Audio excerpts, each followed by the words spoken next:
10वें दिन का युद्ध शुरू हुआ। आज पांडवों ने शिखंडी को आगे किया था। आगे आगे शिखंडी और उसके पीछे अर्जुन। शिखंडी की आड़ से अर्जुन ने पितामह पर बाण बरसाए। शिखंडी के बाणों ने वृद्ध पितामह का वक्ष स्थल बींध डाला। भीष्म ने अपने चेहरे पर जरा भी शिकन न आने दी और शिखंडी के बाणों का प्रत्युत्तर नहीं दिया। अर्जुन ने जब ये देखा कि पितामह प्रतिरोध नहीं कर रहे हैं तो जरा जी कड़ा करके उसने भीष्म के मर्म स्थानों को लक्ष्य करके तीखे बाणों से बींधना शुरू कर दिया। भीष्म का सारा शरीर बिंध गया, पर इतने पर भी उनका मुख मलिन न हुआ। भीष्म ने अर्जुन पर शक्ति अस्त्र चलाया। अर्जुन ने उसे 3 बाणों से काट गिराया। अब भीष्म को यह निश्चय हो गया था कि आज का युद्ध उनका आखिरी युद्ध होगा। इस कारण वह हाथ में ढाल तलवार लेकर रथ से उतरने लगे। अर्जुन का बाण बरसाना जारी था। उसके बाणों ने पितामह के शरीर में उंगली रखने की भी जगह न छोड़ी थी। पितामह के सारे शरीर में बाण ही बाण घुस गए थे। ऐसी अवस्था में ही भीष्म रथ से सिर के बल जमीन पर गिर पड़े। भीष्म गिर तो गए, लेकिन उनका शरीर भूमि से नहीं लगा। सारे शरीर में जो बाण लगे हुए थे वे एक तरफ से घुसकर दूसरी तरफ निकल आए थे। भीष्म का शरीर जमीन पर न गिरकर उन तीरों के सहारे ही ऊपर उठा रहा। पितामह अर्जुन से बोले, बेटा अर्जुन, मेरे सिर के नीचे कोई सहारा नहीं है, वह लटक रहा है, कोई ठीक सा सहारा तो लगा दो। भीष्म ने ये वचन उसी अर्जुन से कहे जिसने अभी अभी प्राणहारी बाणों से उनको बींध डाला था। भीष्म का आदेश सुनते ही अर्जुन ने अपने तरकस से 3 तेज बाण निकाले और पितामह का सिर उनकी नोक पर रखकर उनके लिए उपयुक्त तकिया बना दिया। भीष्म बोले, हे राजागण, अर्जुन ने मेरे लिए जो सिरहाना बनाया है उसी से मैं प्रसन्न हुआ हूँ। अभी मेरा शरीर त्याग करने का उचित समय नहीं हुआ है। सूर्य नारायण के उत्तरायण होने तक मैं यहीं और ऐसा ही पड़ा रहूंगा। आप लोगों में से जो भी उस समय तक जीवित बचें वे आकर मुझे देख जाएं। इसके बाद पितामह ने अर्जुन से कहा, बेटा, मेरा सारा शरीर जल रहा है और प्यास लग रही है, थोड़ा पानी तो पिलाओ।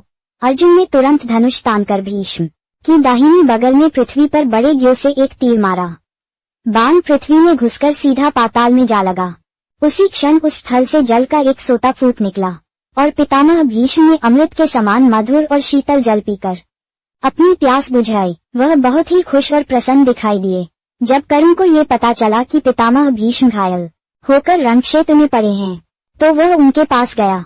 प्रणाम करके जब कर्ण उठा तो पितामह को उसके मुख पर भय की छाया सी दिखाई दी। ये देखकर भीष्म का दिल भर आया।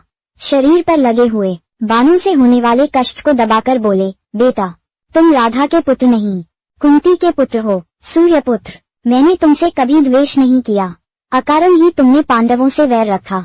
इसी कारण तुम्हारे प्रति मेष मन मलिन हुआ। तुम्हारी दान वीरता और शूरता से मैं भली भांति परिचित हूँ, इसमें कोई संदेह नहीं कि शूरता में तुम कृष्ण और अर्जुन की बराबरी कर सकते हो। तुम पांडवों में ज्येष्ठ हो, इस कारण तुम्हारा कर्तव्य है कि तुम उनसे मित्रता कर लो। मेरी यही इच्छा है कि युद्ध में मेरे सेनापतित्व के साथ ही पांडवों के प्रति तुम्हारे वैरभाव का भी आज ही अंत हो जाए। ये सुनकर कर्ण बड़ी नम्रता के साथ बोला, पितामह, मैं जानता हूँ कि मैं कुंती का पुत्र हूँ, लेकिन ये भी मुझे मालूम है कि मैं सूत पुत्र नहीं हूँ। लेकिन ये बात मुझसे नहीं हो सकती कि अब मैं दुर्योधन का साथ छोड़ दूं और उनके शत्रुओं से जा मिलूं। मेरा कर्तव्य यही है कि मैं दुर्योधन के ही पक्ष में रहकर युद्ध करूं। आप कृपया मुझे इस बात की अनुमति दे कि मैं दुर्योधन की तरफ से लड़ूं। मैंने जो कुछ किया या कहा है उसमें जितने दोष हों उसके लिए मुझे क्षमा कर दे। कर्ण का कथन भीष्म बड़े ध्यान से सुनते रहे। उसके बाद बोले, जो तुम्हारी इच्छा हो वही करो। भीष्म पितामह से आशीष पाकर कर्ण बहुत प्रसन्न हुआ और रथ पर चढ़कर युद्ध क्षेत्र में जा पहुंचा। कर्ण को देखते ही दुर्योधन आनंद के मारे फूल उठा।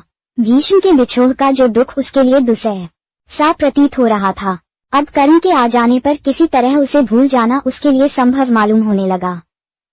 दुर्योधन और कर्ण इस बारे में सोच विचार करने लगे कि अब सेनापति किसे बनाया जाए। रीति से द्रोणाचार्य का सेनापति पद पर अभिषेक हुआ।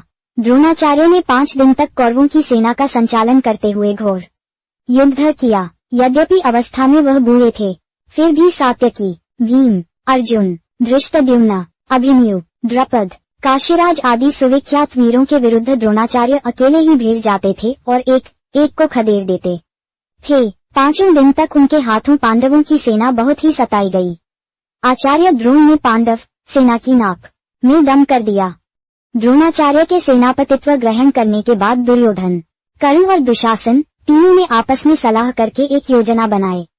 उसके अनुसार दुर्योधन आचार्य के पास जाकर बोला, आचार्य, किसी भी उपाय से आप युधिष्ठिर को जीवित ही पकड़कर हमारे हवाले कर सके तो बड़ा ही उत्तम हो। दुर्योधन का उद्देश्य तो कुछ और ही था। दुर्योधन को ये भी पता चल गया था कि युधिष्ठिर का वध करने से कोई लाभ नहीं हो सकता। इसके विपरीत यदि युधिष्ठिर को जीवित पकड़ लिया जाए तो युद्ध भी शीघ्र ही बंद हो जाएगा और जीत भी कौरवों की होगी। थोड़ा राज्य युधिष्ठिर को देने का बहाना करना होगा, सो वह कर देंगे और बाद में फिर जुआ खेलकर सहज ही में उसे वापस छीन भी लेंगे। इन्हीं सब विचारों से प्रेरित होकर दुर्योधन ने द्रोणाचार्य से युधिष्ठिर को जीवित पकड़ लाने का अनुरोध किया था। लेकिन द्रोण को जब दुर्योधन के असली उद्देश्य का पता लगा तो वह बहुत उदास हो गए। इससे उनके मन में दुर्योधन के प्रति तीव्र घृणा उत्पन्न हो गई। मन ये सोचकर उन्होंने संतोष कर लिया कि युधिष्ठिर के प्राण न लेने का कोई बहाना तो मिल ही गया। पांडव तो द्रोणाचार्य की अद्वितीय शूरता एवं शस्त्र विद्या के अनुपम ज्ञान से भली भांति परिचित ही थे। जब सुना कि द्रोणाचार्य ने युधिष्ठिर को पकड़ने का निश्चय ही नहीं किया है बल्कि प्रतिज्ञा भी की है तो वे भी भयभीत हो गए। सबको यही चिंता रहने लगी कि किसी भी तरह युधिष्ठिर की रक्षा का पूरा प्रबंध किया जाए। द्रोण ने अपने सारथी को आज्ञा दी कि रथ को उस ओर ले चलो जिधर युधिष्ठिर युद्ध कर रहे हों। युधिष्ठिर संभले। इससे पहले ही द्रोणाचार्य वेग से उनके निकट जा पहुंचे। धृष्टद्युम्न ने 1000 चेष्टा की परंतु वह द्रोण को नहीं रोक सका। युधिष्ठिर पकड़े गए की चिल्लाहट से सारा कुरुक्षेत्र गूंज उठा। इतने ही में एकाएक न जाने कहां से अर्जुन उधर आ पहुंचा और अर्जुन के गांडीव से बाणों की ऐसी अविरल बौछार छूट रही थी कि कोई देख ही नहीं पाता था कि कब बाण धनुष पर चढ़ते और कब छूटते थे। कुरुक्षेत्र का आकाश बाणों से भर गया। इस कारण सारे मैदान में अंधकार सा छा गया। अर्जुन के हमले के कारण द्रोणाचार्य को पीछे हटना पड़ा। युधिष्ठिर को जीवित पकड़ने का उनका प्रयत्न विफल हो गया और संध्या होते होते उस दिन का युद्ध भी बंद हो गया। कौरव सेना में भय छा गया। पांडव सेना के वीर शान से अपने शिविर को लौट चले। सैन्य समूह के पीछे चलते हुए कृष्ण और अर्जुन अपने शिविर में जा पहुंचे। इस प्रकार 11वें दिन का युद्ध समाप्त हुआ।